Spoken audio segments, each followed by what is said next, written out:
Ladies and gentlemen, welcome to this joint press briefing by Mr. Jean-Noël Barrot, Minister for Europe and Foreign Affairs and France, and His Highness Faisal bin Farhan, the Foreign Minister of Saudi Arabia.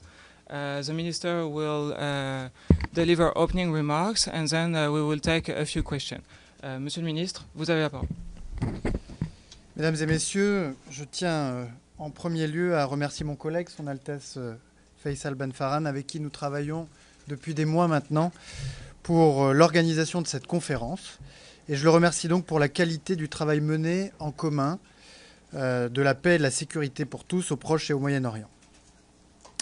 Lorsqu'une nouvelle escalade régionale a éclaté en juin, nous empêchant de nous réunir du fait de l'impossibilité pour plusieurs chefs d'État de se déplacer, beaucoup ont cru, ou peut-être espéré, que l'attention internationale serait détournée, que notre détermination vacillerait et que cet événement n'aurait pas lieu, ou tout au moins que ses ambitions seraient revues à la baisse. C'est tout le contraire qui s'est produit. Notre détermination est restée intacte. Nous avons poursuivi notre travail avec nos partenaires saoudiens, mais aussi avec nos partenaires les plus mobilisés pour la tenue de cette conférence, à commencer par les 17 coprésidents des groupes de travail thématiques, auxquels je tiens à exprimer ma gratitude pour le travail remarquable et la mobilisation sans faille. Au final, nous aurons réuni 125 pays, dont 50 sont représentés à New York au niveau ministériel. Nous avons eu à cœur de tenir cette conférence le plus vite possible, car le temps joue contre la paix. La situation à Gaza est aujourd'hui au-delà de l'imaginable. Les populations civiles en Israël et en Palestine ont payé un tribut insupportable lors des attaques terroristes du 7 octobre par le Hamas et au cours de la guerre que poursuit depuis Israël à Gaza.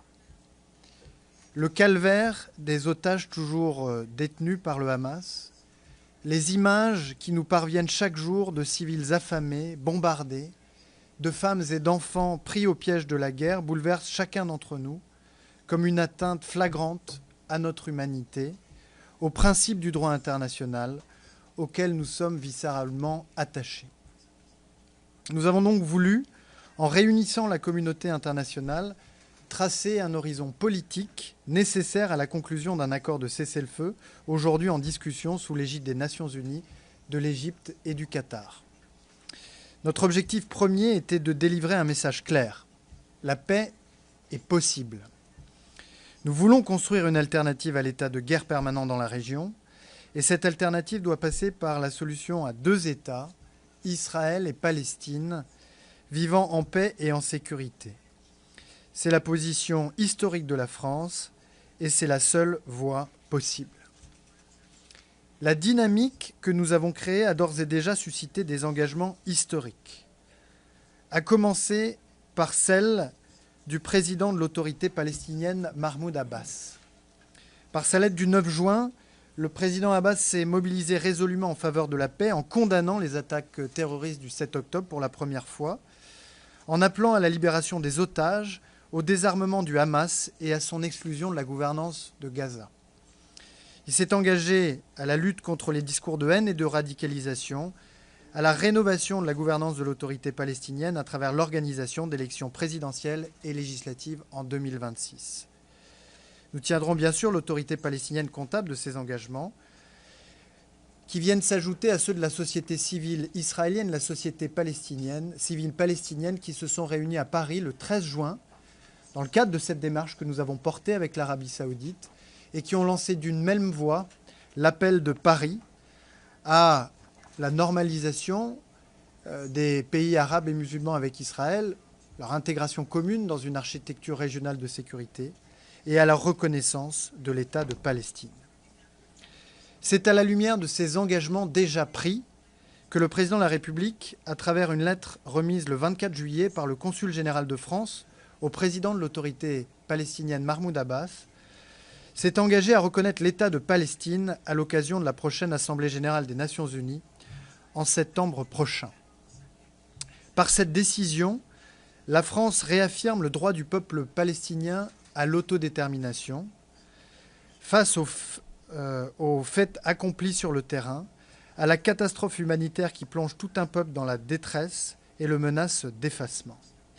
Elle donne raison à ceux qui, en Palestine comme en Israël, sont des acteurs de paix, ont toujours rejeté le terrorisme et ont toujours rejeté la violence.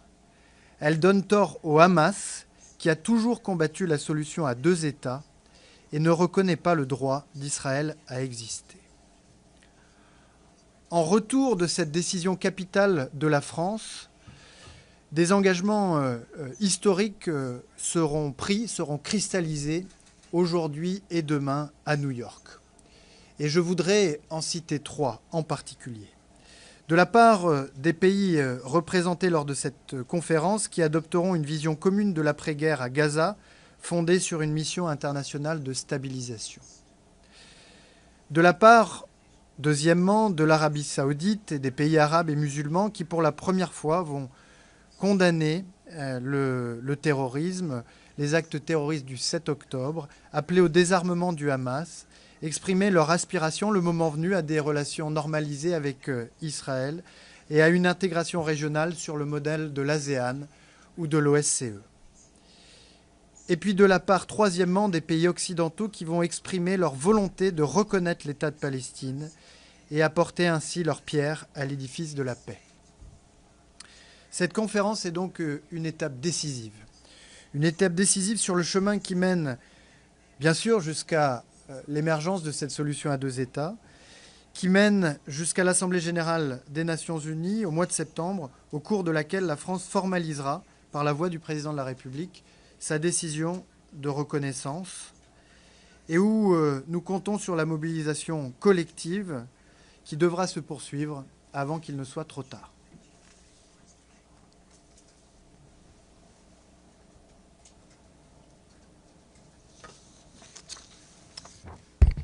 Minister, please. بسم الله الرحمن الرحيم.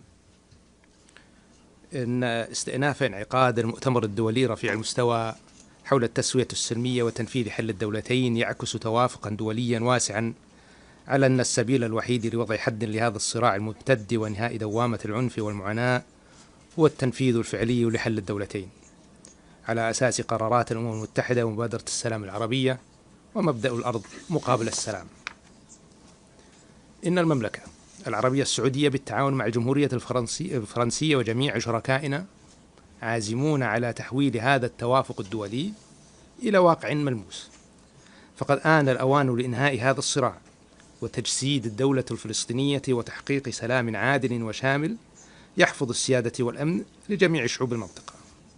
ونشيد في هذا السياق بإعلان فخامة الرئيس الفرنسي إيمانويل ماكرون عزم بلاده الاعتراف بدولة فلسطين، وهي خطوة تاريخية تجسد دعم المجتمع الدولي للحقوق المشروعة للشعب الفلسطيني.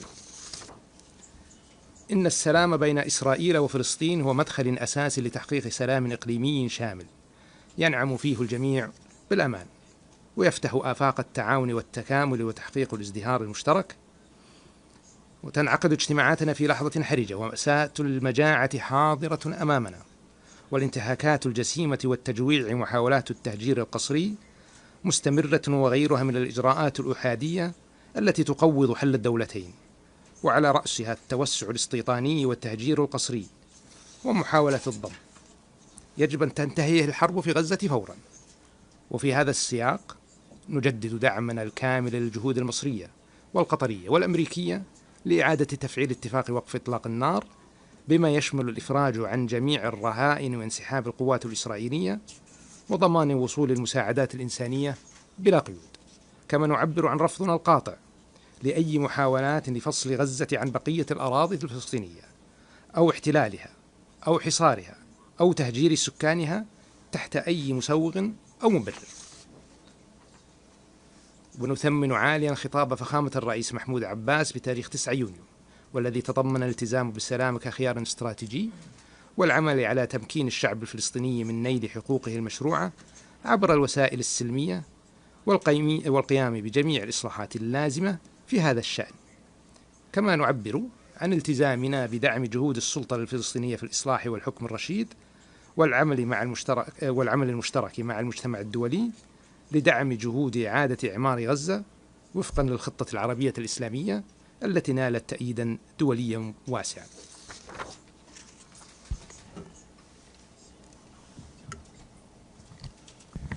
Thank you, Minister. We'll now move to the Q&A session, and we will start with Eddie Lederer from Associated Press on behalf of the UN Correspondent Association. Your Highness Prince Farhan, Your Excellency Minister Barrow, on behalf of the United Nations Correspondents Association, thank you very much for doing this briefing. My name is Edith Lederer from the Associated Press.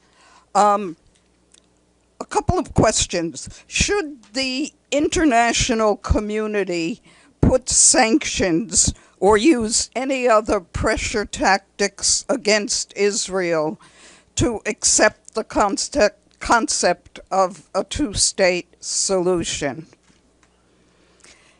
And Your Highness, is Saudi Arabia's normalization of relations with Israel still on the table?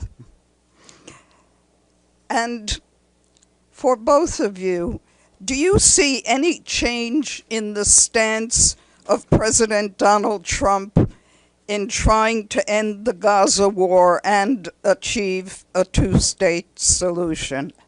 Thank you very much.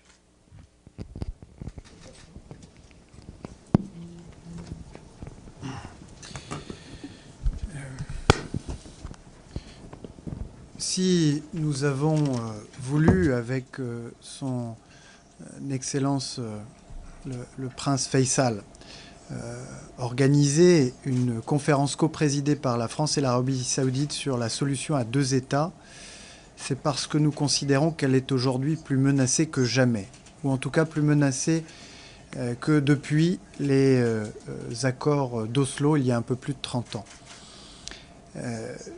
Nous le voyons à la suite de l'attentat terroriste et barbare du 7 octobre, puis du prolongement indéfini de la guerre menée par le gouvernement israélien à Gaza, ou encore l'accélération de la colonisation. Ce sont aujourd'hui les opposants à la solution des deux États qui semblent avoir le vent en poupe. L'objectif de cette conférence, des engagements qui sont pris à cette occasion-là, engagements de pays européens qui annoncent leur intention, leur décision de reconnaître l'État de Palestine, engagement de l'autorité palestinienne ou des pays arabes de faire un pas supplémentaire dans la direction d'Israël en tendant la main. Tout cela vise à réhabiliter le camp de la paix, celui qui, par le passé, a réussi à faire émerger cette idée selon laquelle le droit légitime des Palestiniens à disposer d'un État n'est pas seulement compatible avec la sécurité d'Israël, mais qu'il en est également la condition. Et c'est cette démonstration que nous voulons faire aujourd'hui avec l'Arabie saoudite pour qu'on puisse inverser ce qui est en train de se produire dans la région, c'est-à-dire une forme d'effacement définitif de cette solution à deux États, qui est pourtant largement considérée depuis longtemps comme la seule susceptible de ramener la paix et la stabilité. Vous avez évoqué la question des sanctions. Je ne peux pas répondre pour la communauté internationale. Je sais en revanche que la Commission européenne, au nom de l'Union européenne, doit désormais exprimer très clairement ce que sont nos attentes vis-à-vis du gouvernement israélien. La levée du blocus financier d'abord, le règlement des 2 milliards d'euros qui sont dus par le gouvernement israélien à l'autorité palestinienne. L'abandon des projets de colonisation, et en particulier le projet E1, qui avec 3400 logements implantés en Cisjordanie, menace la contiguïté territoriale du futur État de Palestine. L'arrêt des activités de la Fondation humanitaire pour Gaza, du système militarisé de distribution d'aide humanitaire à Gaza, qui a provoqué des bains de sang et qui a conduit près d'1 millier de personnes, selon les chiffres des Nations Unies, à perdre la vie alors qu'ils se pressaient dans des files de distribution alimentaire. C'est un scandale, c'est une honte, ça doit cesser. La Commission européenne, au nom de l'Union européenne, doit exprimer ses attentes et doit mettre sur la table les moyens dont nous disposons pour exercer une incitation forte et une pression sur le gouvernement israélien pour qu'il entende cet appel qui est en réalité celui de la communauté internationale, mais que l'Union européenne souhaite faire entendre. Ensuite, si Son Excellence le Prince Faisal m'y autorise, un mot sur le rôle des États-Unis d'Amérique et du président Trump qui a obtenu au mois de janvier un cessez-le-feu qui était attendu depuis de longs mois et dont nous saluons les efforts pour aboutir au plus vite en lien avec le Qatar et l'Égypte au cessez-le-feu, à la libération de tous les otages du Hamas qui doit être désarmé, à l'accès sans entrave de l'aide humanitaire à Gaza. L'exercice que nous avons conduit en préparation de cette conférence after the war and having a political horizon which includes Israeli security and the right of the Palestinian people to have a state.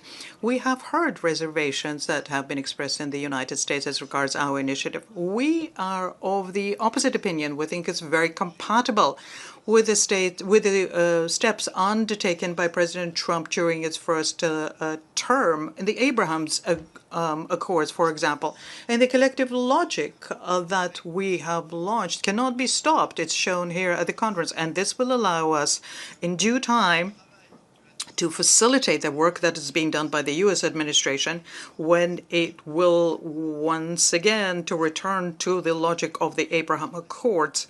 Then it will be able to build it on the commitments built today and tomorrow in New York within our conference. So, for your first question on normalization, I think we've been very, very clear over the last year and over the last many months, and most clear was the statement by the Crown Prince that for the Kingdom of Saudi Arabia, normalization with Israel can only come through the establishment of a Palestinian state.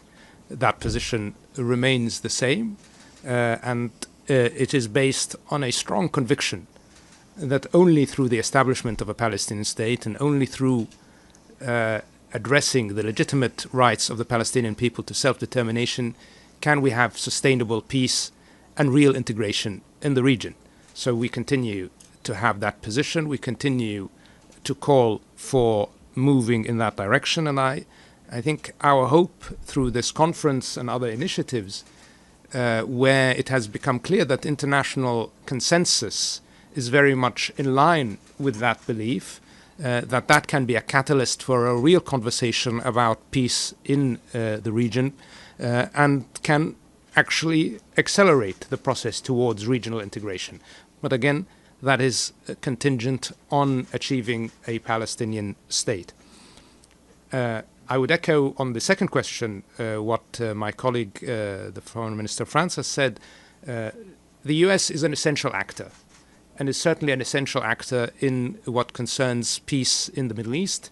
And President Trump has in fact had success already in this regard. He was able to facilitate the first and only ceasefire so far in this conflict. And obviously his personal engagement and his role is immensely important. And I think we've all heard President Trump statement in many occasions that he is a man of peace, that he is someone who abhors war, and he is a humanitarian. And I am firmly in the belief that US engagement, and especially the engagement of President Trump, can be a catalyst for an end to the immediate crisis in Gaza and potentially a resolution of the Palestinian-Israeli conflict in the long term. So obviously we, as strong partners of the United States, continue to work closely with the US on many issues, and we hope that the US will continue to lead in the efforts for peace. And as I said, we have tremendous respect and faith in President Trump's not just belief and hope in peace, but in his ability to deliver on that hopes. Thank you. Claire Gatinois for Le Monde, please. Pour cette conférence, une première. Thank you. My first question for the minister, Mr. Barrot. So France had clarified its stance when it comes to the recognition of Palestine. Do you already have any signs from other states perhaps France won't be alone in this approach in September. Another question for the Saudi minister, similar to those of my colleagues. Could you imagine a relaunch of the Abraham Accords recognition for Palestine? Would that be a prerequisite for normalizing relations with Israel? And lastly, we've heard a great deal this morning about the conditions set forth regarding recognizing Palestine and demilitarizing Hamas. Do you support this requirement as well? Commencer pour I will begin by addressing your question. Right. So, the President of the Republic has made the decision to announce the recognition by France of the State of Palestine, which would take place formally in September on the silence of the General Assembly. And that is because we could not wait any longer. This solution, which, as I said before, is the only possible solution to ensure peace and security of Israelis and Palestinians and the entire region, as well as beyond, in the Mediterranean and in the world, to a certain extent. And therefore, this has to be relaunched.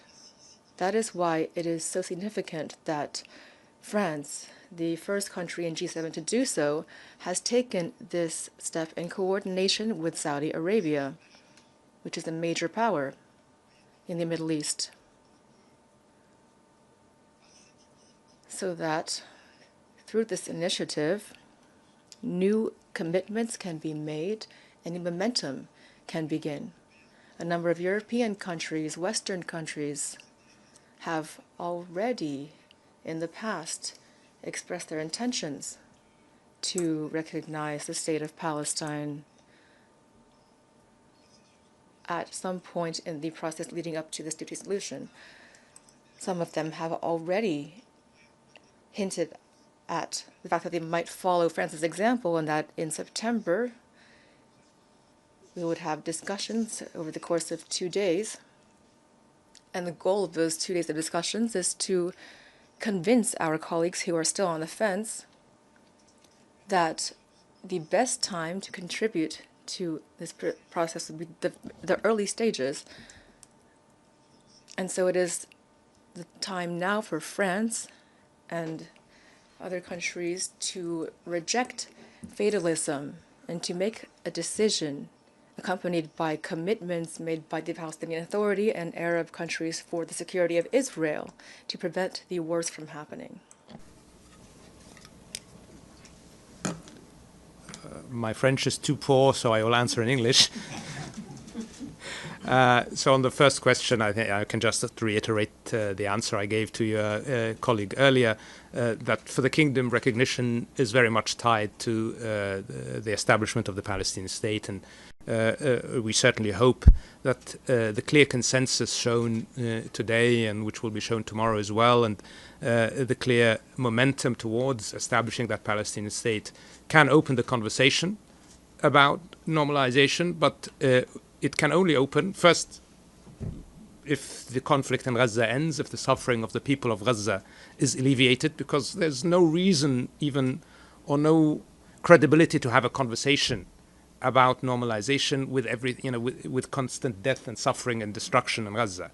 And then we have to talk about the establishment of the Palestinian state. And once that is achieved, then obviously we can talk about normalization. Look, you asked about Hamas. The kingdom's position has always been that the Palestinian Authority is the only legitimate, that Fatah and the Palestinian Authority are the only legitimate, the PLO are the only legitimate representative of the Palestinian people, and that continues to be the case. And I think what we have seen today with this conference as well reinforces another core belief of the kingdom, the belief that diplomacy, not violence, are the path to conflict resolution and to peace. So from our perspective, the focus needs to be on dialogue, the focus needs to be on diplomacy, And we need to focus on those tools, not the tools of violence. And obviously we need to have one unified representative of the Palestinian people, and that is the Palestinian Authority, who have shown themselves not only a credible governor of Palestine, but also a credible interlocutory for Israel in progressing towards peace. And I would hope that we will all work to reinforce the Palestinian Authority and its capacity and capability. Thank you. Thank you. Since we are running out of time, we'll take one last and quick question for Ahmed Al-Mahmoud, from Sky News Arabia. Thank you. My question is for His Royal Highness. In your statement, in your opening statement, you called for the adoption of the outcome document, which would be a roadmap towards the two-state solution. Could you kindly inform us of the general framework of this document? The other part of my question regards the timeline for the recognition of the Palestinian state. Do you have a clear concept of this time frame? Thank you very much. Of course, the outcome document includes a number of details. It's based on the work of 18 working groups. They made intense efforts, tireless efforts. So I cannot really summarize the outcome document in this conference, as there is not enough time. As for the timeline for the recognition, for us, it should have happened years ago. But of course, anyone who can reach the truth at any time is something that we welcome. And I commend the courageous position of the President of France and the French Republic that indicated the intention to announce the recognition in September. There is ongoing dialogue with a number of European countries and Asian countries that have not yet recognized the State of Israel. 149 states do recognize. So the remaining countries are not that many. And dialogue is ongoing with these countries in order to reach that decision. We hear that the majority of other states are ready, or at least they're willing.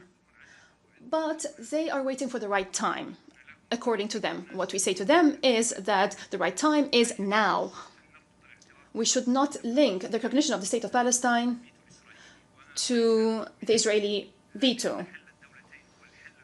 Those who believe that the two-state solution is the only viable solution for the Israeli-Palestinian conflict, as most countries say, and those who recognize Israel, they should also now recognize Palestine. Non-recognition of Palestine in this critical phase would mean a rejection. No, I'm ready to look into another option, not the two-state solution. So those who are convinced that the only viable solution is the two-state solution, and those who have already recognized one of those countries, one of those states, they must now recognize the second state.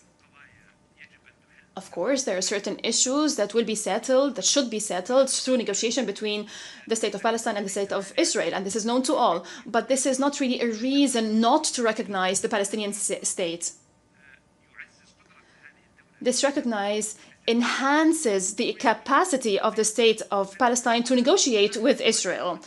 And also, this would undermine attempts in Israel by certain extremists and unfortunately by certain officials of the government at the moment, undermine the idea that there is an alternative solution. This is why we're engaged with our friends in France, and I commend not only the French role, but also I commend